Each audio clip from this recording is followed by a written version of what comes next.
You are listening to the Knightline Sports Network, brought to you by Travis Dever and the Dever team, 386-690-1636. This is WDBO 107.3 FM and AM 580, Orlando's news and talk.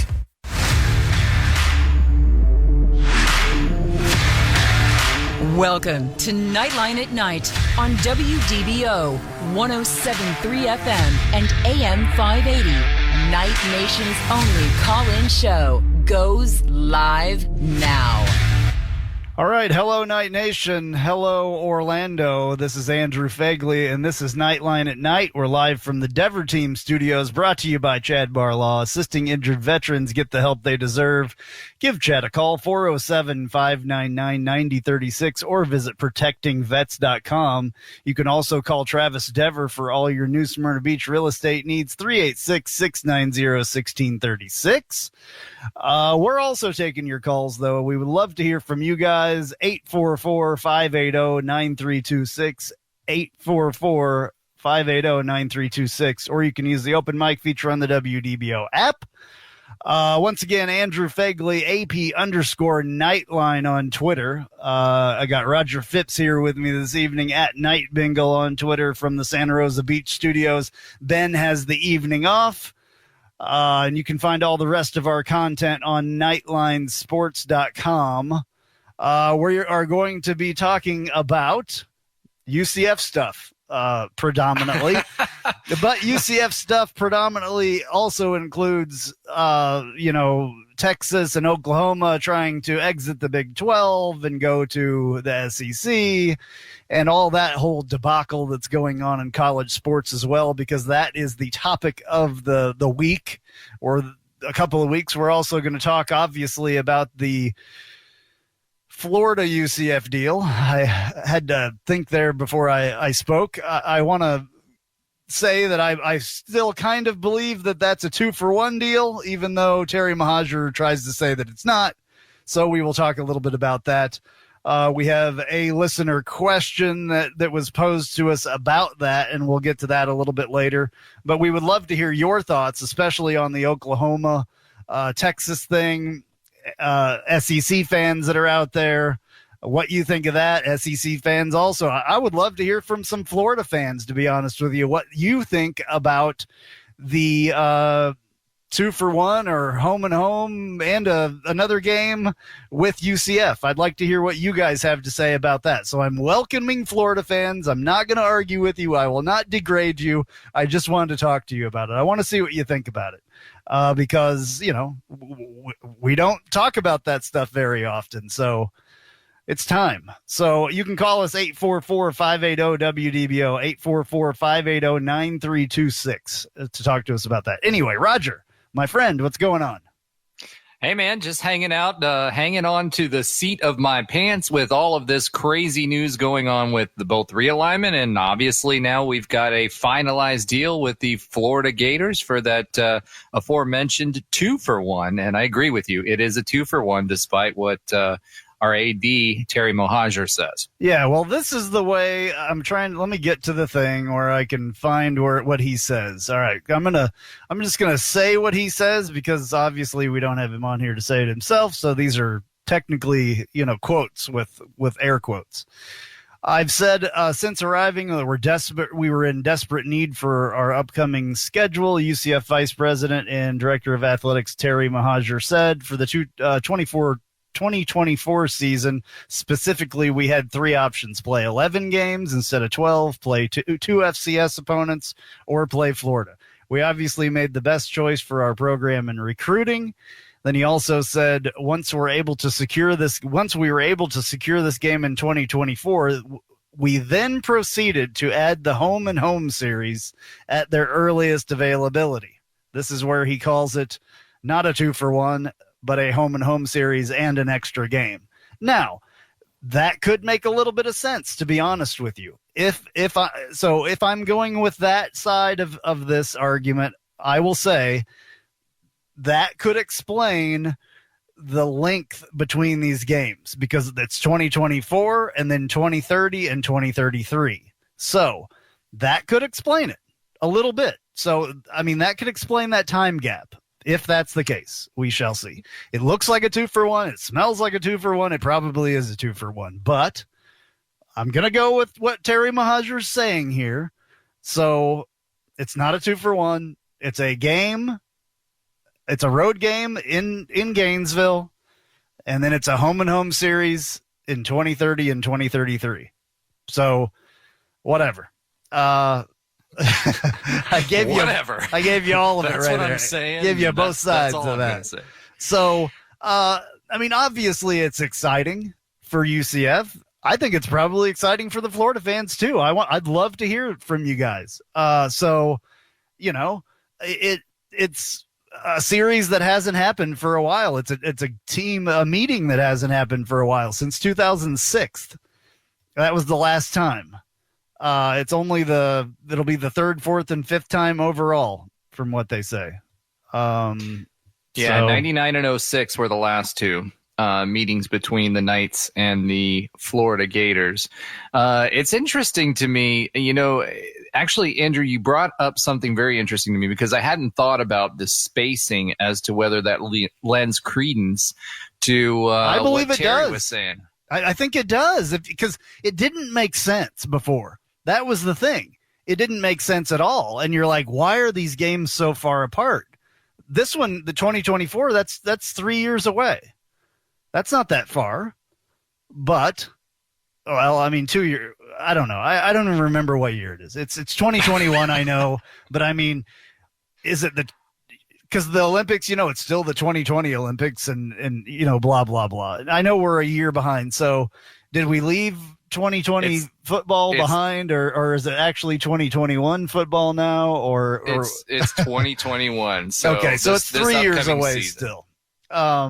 But the class that's coming in is 2022, you know, so we smush all this together. And then they also announced the other big thing with this is that 2030 game will be in the bounce house. It says specifically that game will be in the bounce house, and that's one of the things that we were worried about. Now, we'll see if that happens. We'll see if any of this stuff happens. The 2024 one, I can see that happening. Go ahead with what you were saying, though. I'm sorry. I interrupted, and then I went on a rant, so. That's all right. Rant away. No, I mean, I think you have a legitimate point there because I hadn't thought about that before. I mean, when I was looking at this, I was thinking, oh my gosh, how can you try to sell this? I mean, the one thing that was kind of odd that I would never expect from a UCF AD, and it's certainly different than what we're used to, is hearing him utter the words "desperate for games." Right, like. That's new. But as far as the game, we were because Danny White, when he was here, he didn't do anything as far as scheduling games. He scheduled what? Louisville and the Boise games. UNC. We got some UNCs. We left have some out there UNC. too. I didn't even see. I don't even remember that. I mean, yeah, because we've missed every other one that we've had with UNC. So. You know, hurricanes and, you know, all that kind of stuff. We have a tendency. I don't remember. For some reason last year, I guess it was COVID is the reason we missed that one. Correct. So we've missed 2, I believe, from hurricanes. It was supposed to be a 3-game series or something, maybe a 4-game series, but we missed one of them or 2 of them because of hurricanes and one of them because of COVID. So correct. Yeah, it's crazy, but you know, when you sit back and look at it, I know you're excited. I'm sure a lot of Knight Nation is excited about playing the Florida Gators. If you listen to our podcast, we kind of talked about this a little bit, and you know, my take on this is this: yes, it's good. It's a good brand name for us. The 2024 slot we had to fill. I just don't know. And I'm torn on this now, is I don't know if giving up our branding that we've created as the challenger brand and the no 2-for-1s for Florida was worth it. And, you know, again, I'm not sitting in the AD's chair. I'm not getting paid that money. He has to make that decision. At the end of the day, we can't do too many of these because we have to have 6 at home and then 7 or 6 at home and then 7 at home and alternate so we can pay the bills. I just don't know if Florida was worth it, especially given the in-state rivalries. So I just pulled up the future schedules to look at this because, and they don't have it on here yet for the they don't even have 2030 and 2033 on there. So this year, obviously, we out of conference opponents, non-conference opponents, Boise State, Bethune-Cookman, Louisville, and UConn. Next year, 2022, FIU, Louisville, Florida Atlantic, Georgia Tech. Then 2023, Boise State and BYU. I forgot about the BYU thing that they set up. Danny White, I guess, did that one too, possibly. And then in 2024, we have BYU and Liberty. 2025, Florida Atlantic, North Carolina. 2027, North Carolina. So, obviously, we still need a 2023 game or two. We still need a 2024 game now that we have Florida in 2024. We still need, 2 in 2025 and 3 in 2027. So, it's the cupboard is kind of bare where it comes to, the scheduling that Danny White honestly should have been doing far in advance. I think, he did a great job here. But I think this is the one thing that he failed at. And I know that he took that strong stance. We're not doing 2-for-1s with anybody. So we got a 1-for-1 with BYU, a 1-for-1 with North Carolina, which will probably still never happen. 1-for-1 with Louisville. Got another Georgia Tech added in there somehow. But there are some glaring holes here in the schedule. So I wish that he would have done a little bit better of a job at that. That is the one thing that I just think I just think he failed. That's the easiest way to say it. So I think UCF fans in general like the idea of playing Florida. We want to say that we're better than Florida. We've been saying for the last couple of years we're the best, team in Florida. So if you want to be the man, you got to beat the man. That's it. So now we're going to get our chance. In 3 years from this year, 3 more years, we're going to get our chance to play Florida. Who knows what Florida will look like in that time frame, and who knows what UCF will look like in that time frame. I'm going to predict that Mullen will not be the head coach at that time. Okay. That's 100% acceptable. You never know as far as that goes. So, a lot of things can change. It's the way that college football is. 2030, 2033, that's a long, long time away. And a lot of things can change by that time. We could be in a different conference, and we're going to talk a lot about that later. They could be, I don't know if they'd be in a different conference. Probably not. You never know. But they could not be playing G5 teams or out of their conference at that time. If they have this 20-team giant conference, there's not going to be a lot of games left for out-of-conference play. So who knows if they're going to, stick to just the SEC at that point. It looks like they're kind of trying to start that kind of a thing. All right, well, that's the cue to go to break. We'll be right back on Knightline at 9, and we'll discuss all of these things further.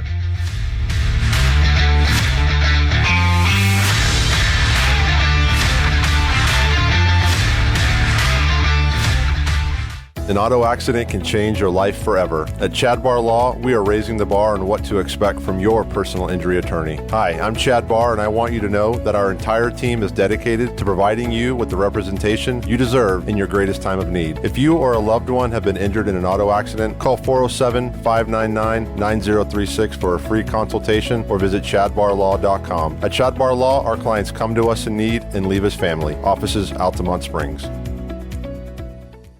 Hey, this is Travis Dever, Kai's Real Estate, the Dever team, New Smyrna Beach. Your source for real estate and everything else, New Smyrna Beach. Proud sponsor of Knightline. Call me anytime at 386-690-1636. That's 386-690-1636. Let me show you my hometown, New Smyrna Beach, UCF's favorite beach. Go Knights and charge on.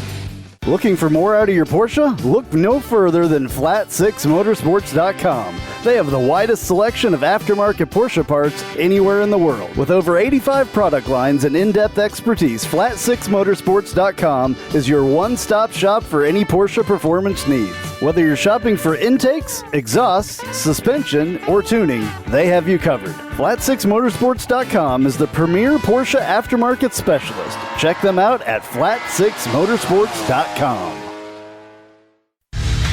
And now, back to Knightline at Night on WDBO 107.3 FM and AM 580.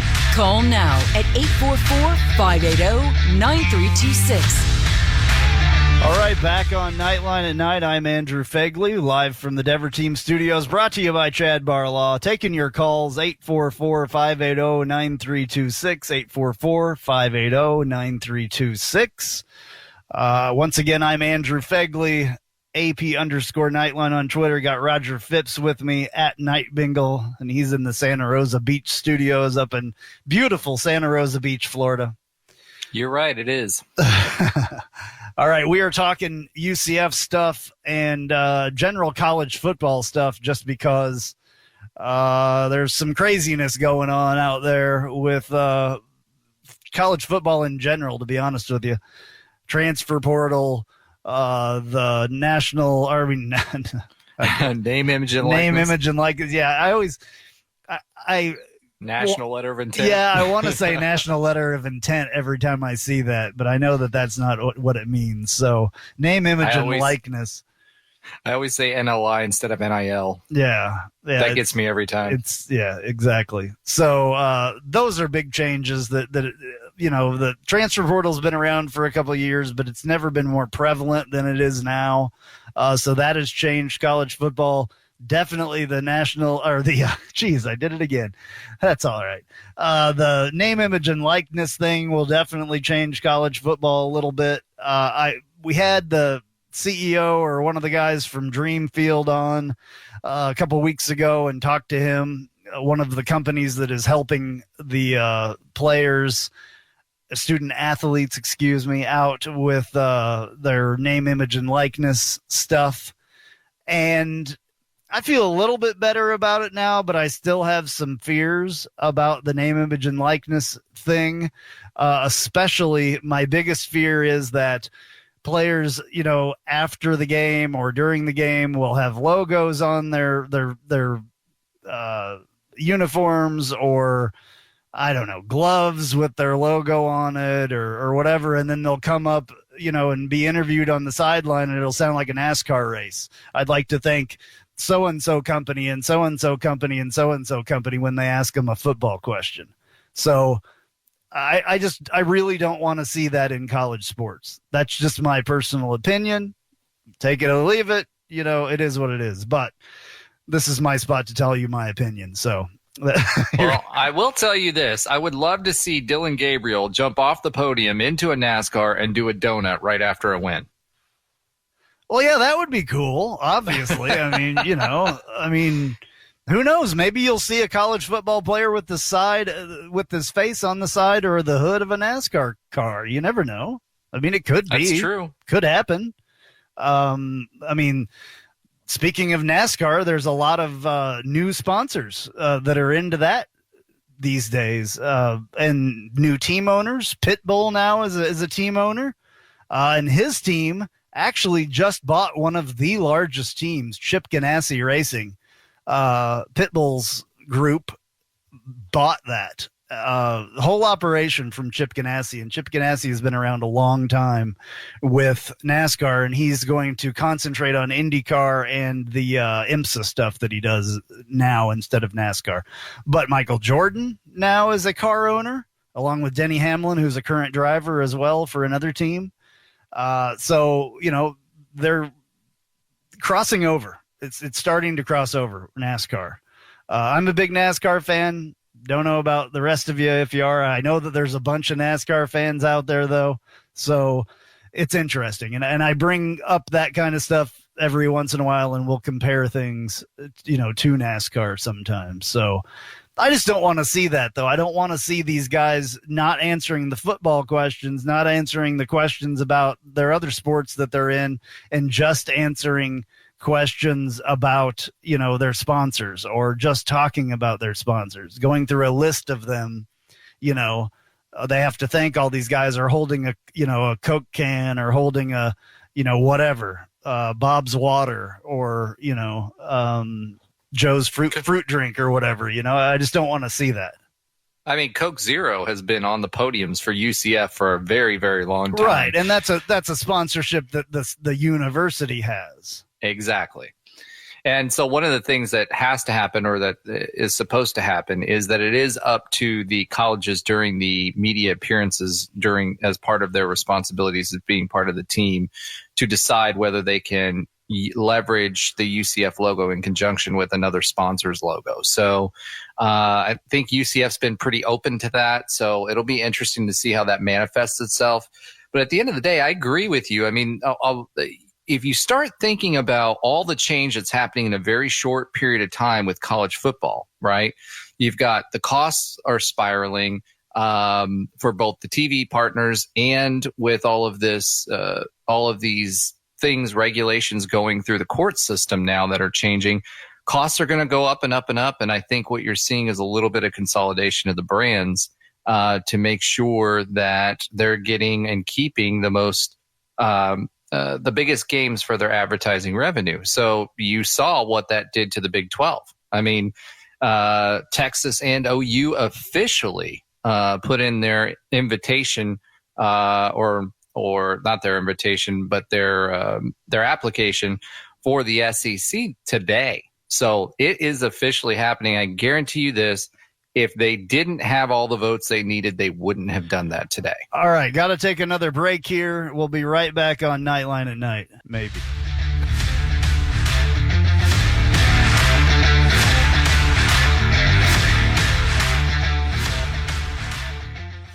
If you haven't figured it out yet, I love Tijuana Flats. I would love them even if they weren't a partner with us on the Knightline Sports Network. They have all kinds of great Tex-Mex food, and it's fresh, by the way. Made to order burritos, tacos, enchiladas, chimichangas, quesadillas, bowls, nachos, and taco salads. And if you haven't tried the queso, you are completely missing out. It is the best queso that I've ever had in my life. Absolutely hands down. And the sauce bar that they have, everything from wild to mild in there. Absolutely awesome, awesome stuff. Not only do I love the food at Tijuana Flats, but I love the company, a UCF-born company. And they give back to the community with the Justin Queso Foundation. So head to your local Tijuana Flats. Tex-Mex for everyone.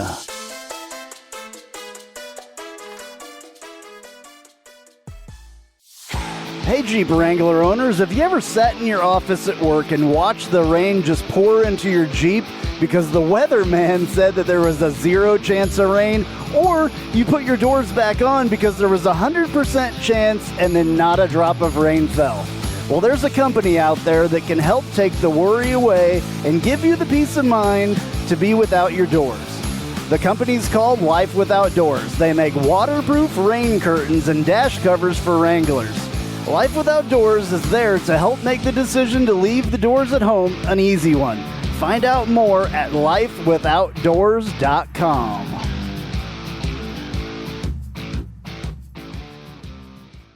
Spice up your company with homemade marketing services from Tasty Gravy Creative.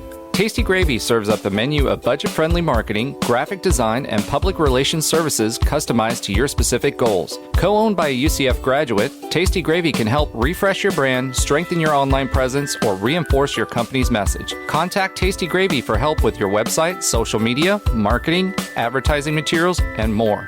Visit tastygravy.com.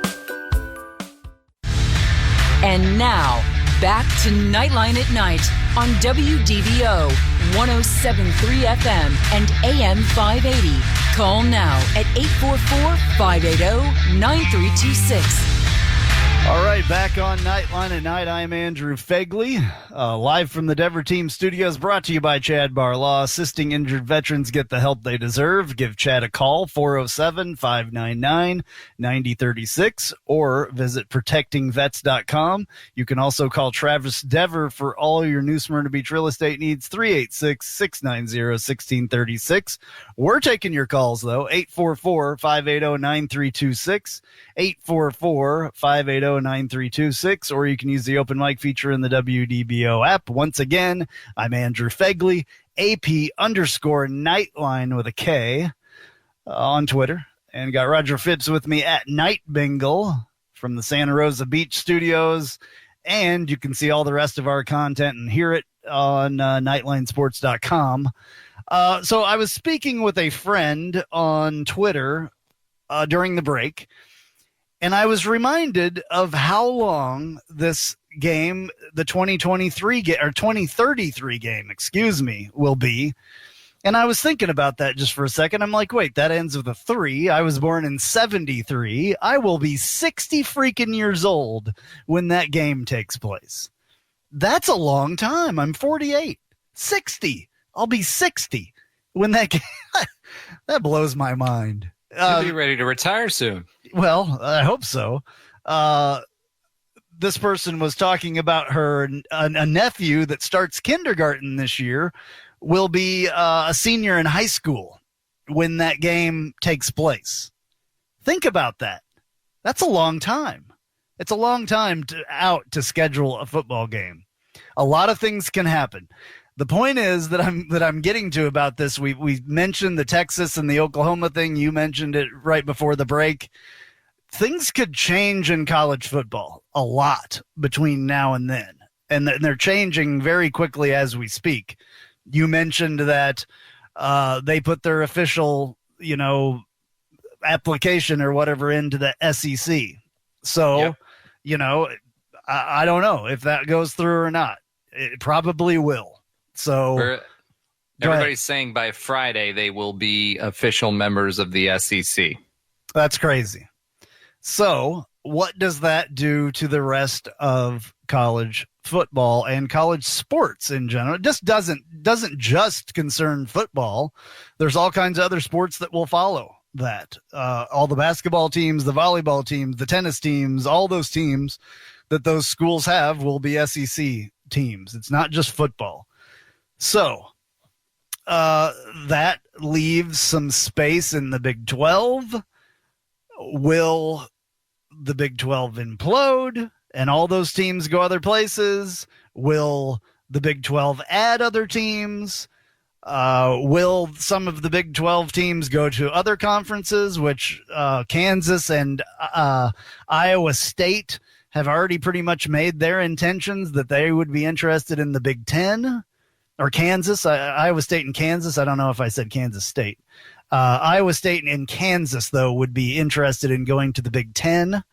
And that would be a great package deal, I believe, to go anywhere that they wanted, especially the basketball prowess of Kansas, not really the football, who I played for. Fortunately, I will say, because Kansas football was good at that time.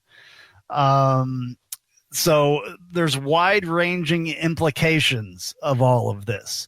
One of those implications could be either a step up or a step kind of sideways for UCF.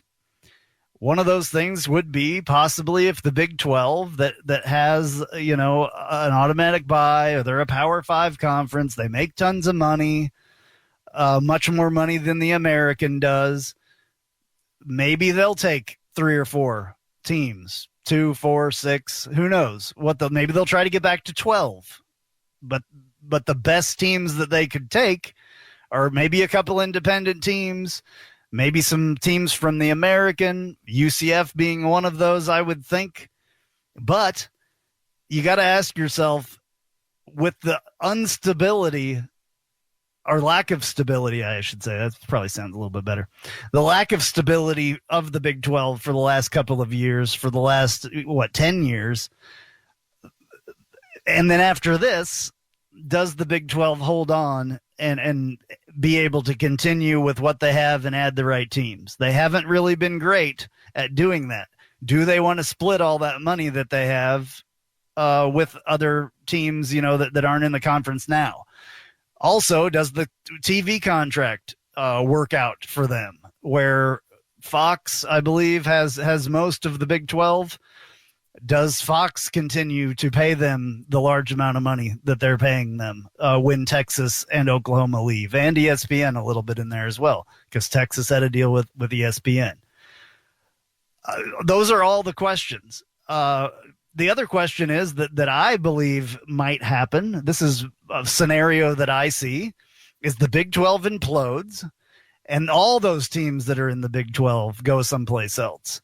One conference that I could see that happening with is the American. The American, for the past few years, has wanted to be Power 6, been preaching that for a long time. We're one of the power conferences. We were the Big East before that thing folded and changed its name to the American. We lost our automatic bid. They were a Power, 6, I guess. So that's where the Power 6 comes from. They were the Big East, had an automatic bid in the BCS era.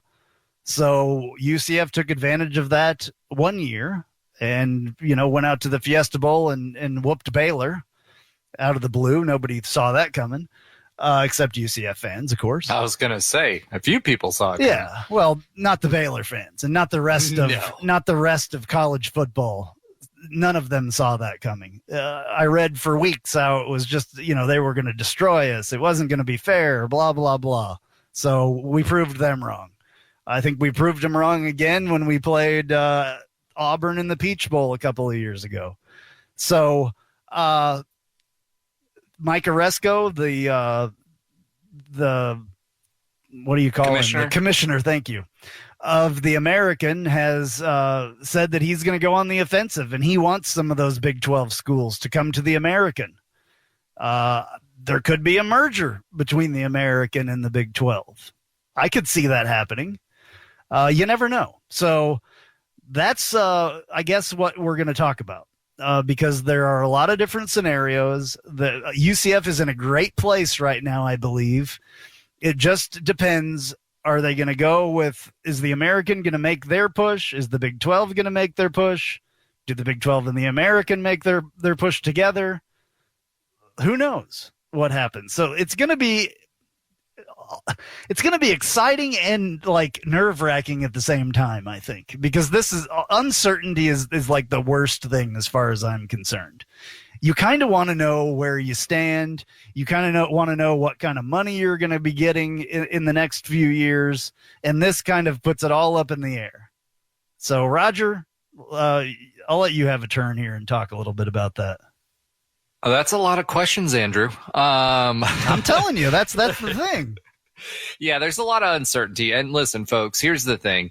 Anybody who tells you they know what's going to happen over the coming weeks and months is just flat out wrong. They're not telling you the truth. So what I will say to that is I do think, for me, I'll give you my view on this whole situation. So the first things first, the remaining Big 12, the 8 schools, they're going to try to find P5 homes. The reality is they're going to have uncertainty. There's been all this noise about the contract not being worth as much. There's $37 million on the table. The Pac-12 is up, and their contract is going to be up here pretty soon. The Big Ten is going to be up there pretty soon, and they're already projecting 50 to 60 million. And the SEC with OU and Texas are now projecting to 60 to 80 million. So first steps first is that those schools are going to try to find a new home. I know you mentioned a few different conference options for those folks. I find it kind of dubious that they're out there and putting themselves out there saying, hey, look at me, we're interested. We're trying to reach out to the Big Ten and get them to notice us. I also don't think that for the Pac-12, there's a whole lot of value there because their next contract cycle, they're expecting a bump. So I don't think there's a whole lot of value there. So I don't think, other than maybe Kansas going to the Big Ten, I don't think there's a whole lot of value there. So that leaves the ACC. Well, the ACC's all lucked up tight because they've got that 12-year agreement with ESPN that they signed for their network. So now what? So the only place you have really to look if you stay together, if you can't go anywhere, then you got to make the best of the situation that you have. And that's when you start picking off, quote unquote, the top group of 5 teams. Who are those 4 teams, in my opinion? I don't think BYU is going to be a candidate because of their Sunday play and the LGBT issues that they had. I don't think that Boise State is going to be an option, although I would love to have them in a conference with us. So that leaves Cincinnati, us, Memphis, and I can't remember the 4th team. Cincinnati, Memphis, Memphis? Us. Did you say Memphis? No. We got Memphis. Houston. So at the end of the day, definitely wouldn't be the. No, definitely wouldn't be those guys. Yeah, I think if they pick up teams, I think we will officially be leaving the Cows behind. Now, that being said, if they pick us up, the question is, or some of the other schools pick others up, the ACC is supposed to be sniffing around right now. The Big Ten is interested in going south, but the ACC schools that are AAU are all locked up tight. So it creates an opportunity for us. If the ACC wants to open up their contract, they have to add schools. That's another opportunity for us. It just depends on what all these other dominoes happen. But at the end of the day, I don't feel like maybe 1 or 2 of those Big 8 that are left, or I'm going to call them Big 8 because it's the Big 12 and there's 8 left. Well, there's 6 if the other 2 leave. Yeah, exactly. So they become the lonely 6. The lonely 6. The lonely 6. The lonely 6 will then have to invite other schools. But at the end of the day, I don't see them leaving for the AAC simply for the fact that there's too much dollars. UT and OU are going to pay about $70 million a piece to leave the conference. They're not going to leave $140 million plus whoever else leaves. Even if you're down to 2 schools, you're not going to give that up, and you're not going to give autonomy status up. So to me, it's going to be about the Big 12 inviting others. Yeah, well, my question is, can the Big 12 survive this? Because we've seen conferences have issues like this before and fail. So I still look for the American to do something with all of this, and I kind of think that that's the way that it's going to go personally. A couple of those teams come to the American. Others follow, possibly. Maybe the American gets to 20. Maybe the American gets to 15 or 14 and 16, 18 or 20. I don't know. And maybe the Big 12 wants to go back to 12. If they want to go back to 12 and actually, use their name, Big 12, and their logo that is a 12 in Roman numerals, I guess they need to do that and need to do that quickly. I think, before the entire thing implodes. I don't know, what the management of the Big 12, the commissioner of the Big 12, Bob Bowlesby, is thinking, but something needs to get going with that really quickly. So I guess we'll see. I'm thinking he's thinking that he can't make a decision until the schools that are all reaching out overtly to other conferences figure out whether they've got a seat at the table or not. Because he can't do anything without that. No, yeah, I completely agree. So, I mean, we're going to see. All this is going to be, I think, all throughout this college football season, you're going to hear about stuff like this. You could be hearing about it long into next season and, throughout the college basketball season and everything else. So if Kansas would leave the Big 12, being the basketball school in the Big 12, really, Baylor as well, that could cause major, things as well. Texas and Oklahoma are known obviously for football, but those other schools are known for other stuff. So, okay, we need to take another break here. We will be right back on Knightline at Night, and we'll talk a little bit more about this stuff.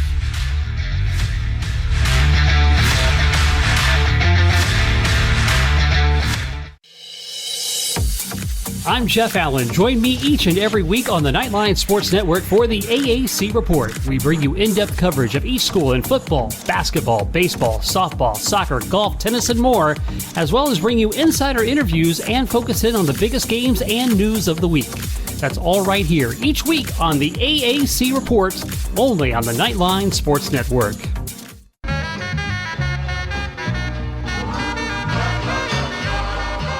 Welcome. This is a promo for the Take a Left at Albuquerque podcast, new to the Knightline Sports Network. You should listen to it. I say things like this. We need to stop blaming Jerry because we would do the exact same thing if we owned the Dallas freaking Cowboys. Do you know how much fun it is to own the Dallas Cowboys? My guests will say things sometimes like this. It's the Lord of the Flies thing that happens when they don't understand that things are wrong. Spoiler alert! Until Piggy dies.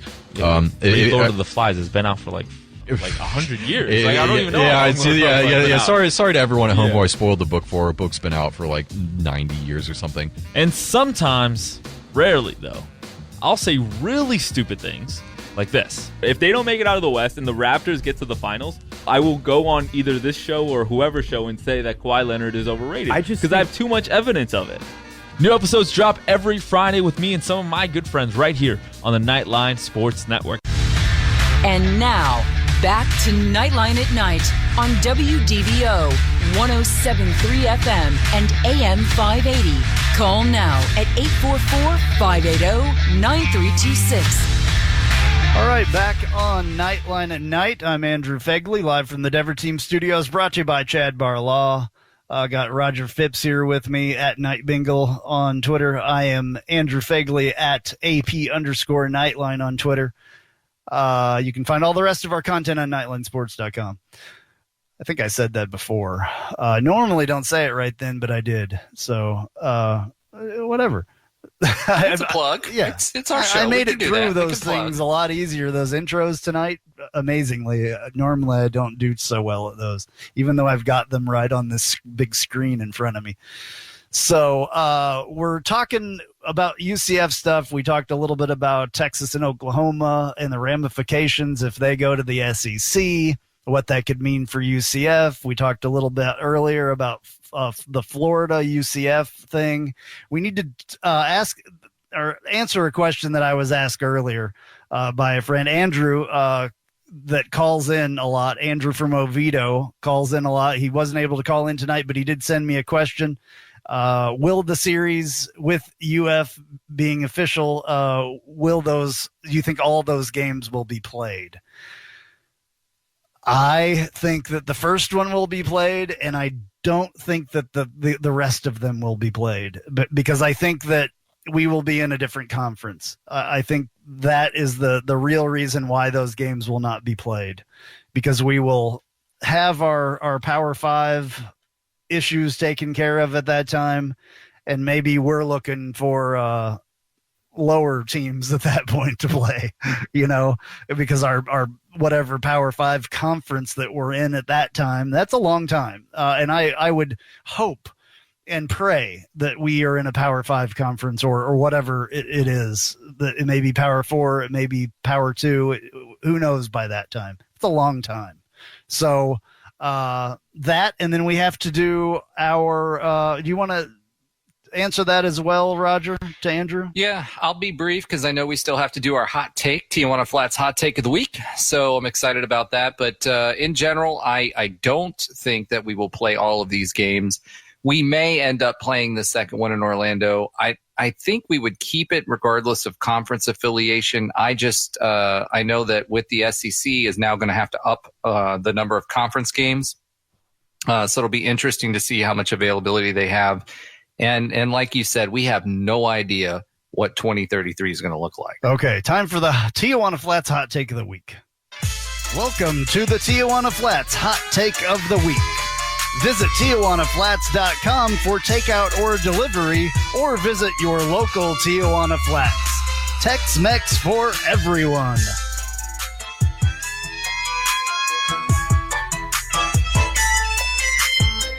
All right, the fire trucks are going to put out the hot in your mouth from Tijuana Flats and the hot sauce bar there. It is absolutely awesome, by the way. My Tijuana Flats hot take of the week is going to be that the American will add teams, and the American will come out better than the Big 12 in all of this. Roger? Wow. All right, I'm going to go completely opposite of you. And for my Tijuana Flats hot take of the week, I'm going to say that UCF rolls the dice on the Big 12 and officially accepts their invite by October of this year. Wow, that's coming up quick. Yep. All right. Well, we shall see. Hopefully, I think it's all going to work out for the better for UCF. I do believe that we will be in one of those conferences. Who knows which one? It could be any of them, to be honest with you. I don't know about the SEC. I love the ACC. Yeah, I mean, that would be okay. I mean, 3 Florida schools in that, so that would be interesting. Who knows where other people go, though? There could be other people or other teams, other schools that decide that they want to go someplace else, too. So, all right, well, that's going to do it. This has been Knightline at Night. I'm Andrew Phegley. Go Knights. Charge on.